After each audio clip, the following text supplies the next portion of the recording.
Que la paix et la miséricorde d'Allah soient sur nous tous, mes frères et sœurs. Avez-vous déjà pris le temps de penser au moment où votre cœur s'emballe lorsque vous voyez un serpent?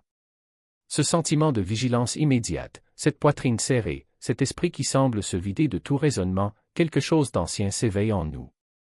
Une peur qui ne demande pas de permission, qui ne choisit ni le moment ni le lieu. Mais pourquoi, après tout, ces êtres suscitent-ils tant de peur? Et surtout, que nous apprend l'islam à leur sujet? Car, dans la tradition islamique, le serpent n'est pas qu'un animal.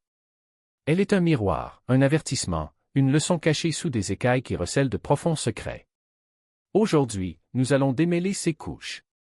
Explorons ce que disent le Coran et la Sunna sur les serpents, leur symbolisme, leur rôle dans les rêves et même ce qu'ils révèlent sur nos propres peurs. Et si quelque chose en ce moment touche votre cœur, renforce votre foi ou protège quelqu'un que vous aimez, partagez-le. Peut-être qu'Allah utilisera vos paroles pour guider quelqu'un d'autre? L'islam n'a pas peur du thème des serpents. Au contraire, il l'aborde de front, à commencer par l'un des plus grands miracles jamais observés, celui du prophète Moïse, que la paix soit sur lui.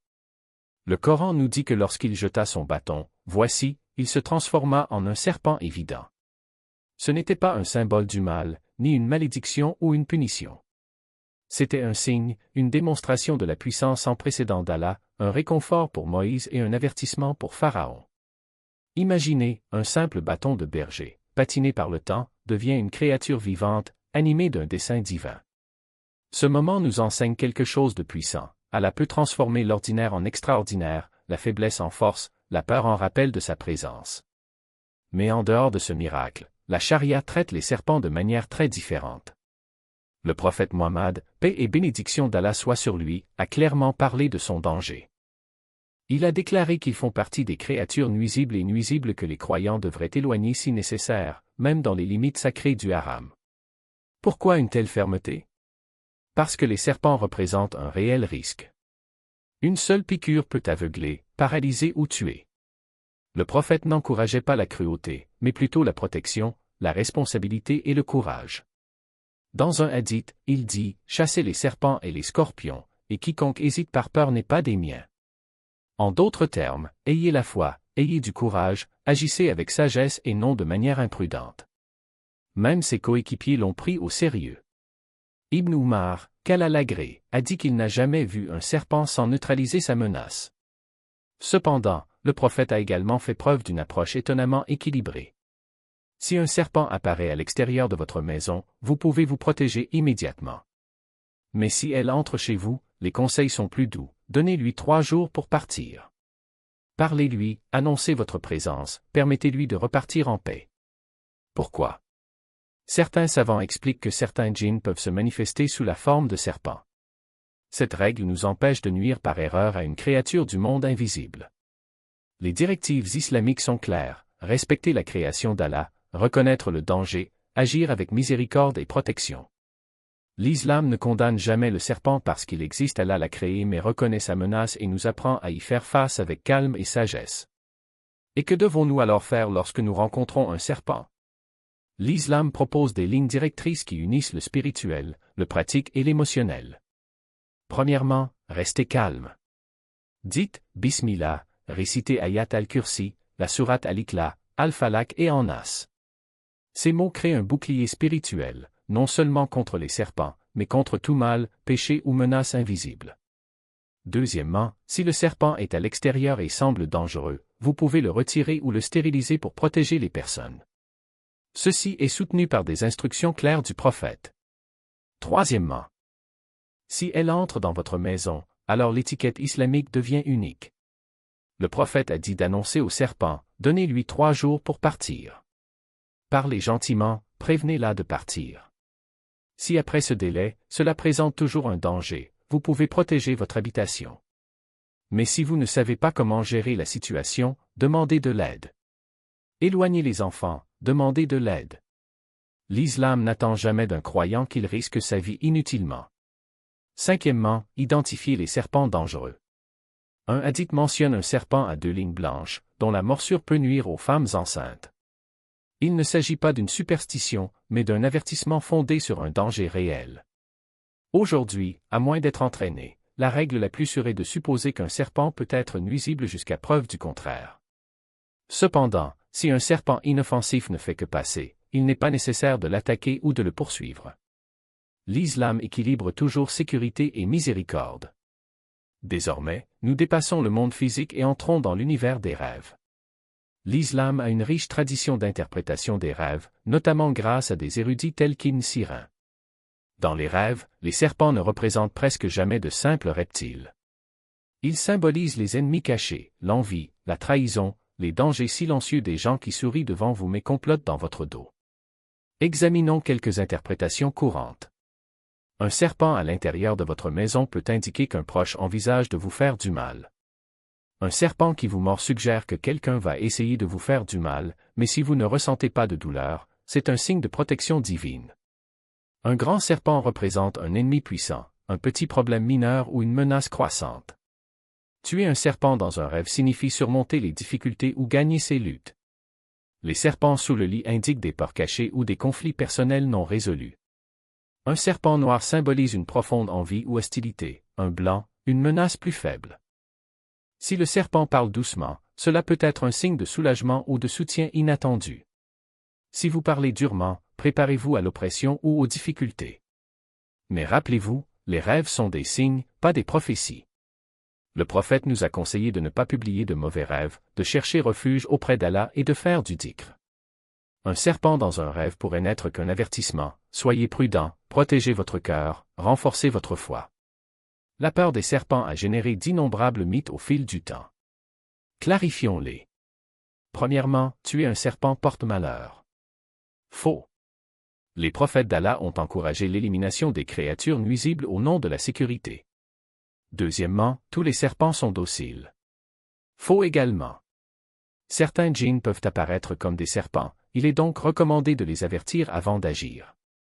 Mais tous ne sont pas inoffensifs. Troisièmement, un serpent qui traverse votre chemin signifie que le diable est à proximité.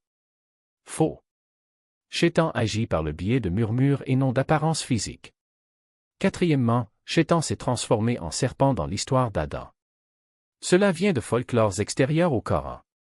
Le livre saint ne mentionne jamais cette forme. Cinquièmement, les serpents apportent des bénédictions ou de la chance. L'islam rejette les superstitions. Sixièmement, garder des serpents comme animaux de compagnie est spirituellement bénéfique. L'islam ne le recommande pas, d'autant plus que le prophète a déconseillé de détenir inutilement des animaux dangereux. Les enseignements islamiques sont simples, évitez le mal, évitez la superstition, évitez la cruauté. Si un serpent est inoffensif et ne fait que passer, laissez-le partir. Si cela présente un danger, agissez avec sagesse et protection. Car en fin de compte, ce qui compte n'est pas la peur elle-même, mais la façon dont nous affrontons ce qui nous fait peur avec foi, courage et confiance en Allah. Dangereux, protégez-vous avec sagesse et miséricorde. Mais maintenant, nous atteignons la couche la plus profonde, les serpents que nous portons en nous. Le serpent symbolise la ruse, l'envie, la colère, les tentations, les doutes chuchotés. Le prophète a dit que le Shaitan coule dans les veines comme le sang et il s'insinue silencieusement, inaperçu, tout comme un serpent. Demandez-vous alors, quel serpent se cache dans mon cœur? Est-ce la jalousie, le poison qui corrode la gratitude? Est-ce de la colère, levée et prête à attaquer celui que vous aimez? Est-ce la fierté, le murmure qui dit que vous êtes meilleur que les autres? Ou est-ce la tentation, le serpent silencieux qui avance petit à petit lorsque votre garde spirituelle est baissée? Chaque émotion destructrice agit comme un serpent, lente, silencieuse, camouflée, cachée et mortelle. Comment alors pouvons-nous éliminer ces serpents spirituels? Pas par ignorance, pas par oubli, mais par connaissance de soi. Humilité. Chaque astaghfirullah est comme retirer un serpent du cœur. Chaque verset du Coran est une lampe de poche qui éclaire le coin sombre où se cachait quelque chose. Le prophète a fait face à des dangers plus grands que les serpents guerre, trahison, oppression et n'a jamais laissé la peur le dominer. Il s'est toujours tourné vers Allah en premier. Son exemple nous enseigne, craignez le serpent qui blesse le corps, mais craignez encore plus celui qui empoisonne l'âme. Comment se protéger alors? D'abord avec les souvenirs du matin et du soir le dhikr qui fortifie. Récitez Ayat al-Kursi avant de vous coucher, le prophète a dit qu'elle gardait la maison. Deuxièmement, dites Bismillah en entrant et en sortant de n'importe quel endroit, cela bloque le mal invisible. Si un serpent apparaît, dites Bismillah, Tawakkaltu, Allah et éloignez-vous calmement. Troisièmement, s'il y a une piqûre, appliquez une pression, immobilisez le membre et consultez un médecin en récitant Allahumma la tuzik kubana bada idh adetana, ô Allah, ne laisse pas nos cœurs s'égarer après que tu nous as guidés. Quatrièmement, récitez la supplication du prophète Yunus, la ila anta, subhanaka, inni kuntu mina zalimin, elle dissipe la peur et ouvre les portes du soulagement. Cinquièmement, récitez les 2 derniers versets de la sourate Al-Baqarah la nuit, aucun démon ne s'approchera. Sixièmement, donnez l'aumône, le prophète a dit que cela devient un bouclier de lumière. Septièmement, éduquez votre famille en toute sérénité, apprenez aux enfants à rester immobiles, à reculer lentement et à appeler un adulte. Ne touchez jamais un serpent. Nous attachons notre chameau, c'est-à-dire que nous prenons des précautions pratiques et que nous faisons ensuite confiance à Allah. Maintenant, arrête.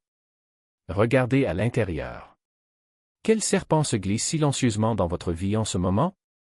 Le serpent de l'envie, de la colère, du doute, des péchés passés qui pèsent encore sur vous? L'abandon du Coran, les prières négligées, l'âme affamée? Y a-t-il quelqu'un à qui vous n'avez toujours pas pardonné?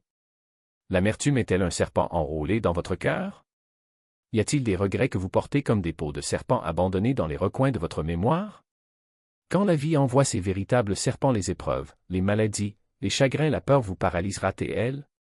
Ou allez-vous vous lever comme les prophètes d'Allah, récitant Ayat al-Kursi, vous tournant vers lui et agissant avec courage?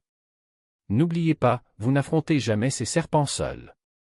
Allah est avec vous, toujours. Ce rappel n'a pas pour but de vous effrayer, mais de vous réveiller, de vous protéger, de vous fortifier. Les serpents, qu'ils soient physiques ou symboliques, sont des enseignants, ils enseignent la vigilance, la foi et la clarté intérieure. Si ce message a touché votre cœur, partagez-le avec ceux que vous aimez. Quelqu'un, quelque part, en aura peut-être besoin aujourd'hui. Et si vous voulez plus de rappels qui éclairent les coins les plus sombres de la vie, assurez-vous de suivre. Que Allah nous protège de tous les serpents, de tout mal, de tout murmure et dangers invisibles. Qu'il purifie nos cœurs de tout poison du péché et nous guide vers sa lumière. Amin.